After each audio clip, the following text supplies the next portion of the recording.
कापुराची वाट ओवाळू तुझला स्वामी ओवाळू तुझला देहभाव अहंकार सहजची जाळीला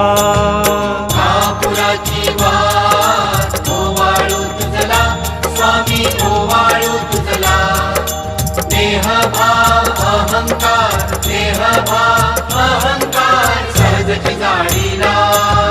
दया क्षमा शांती उजळली ज्योती स्वामी उजळली ज्योती स्वयं प्रकाश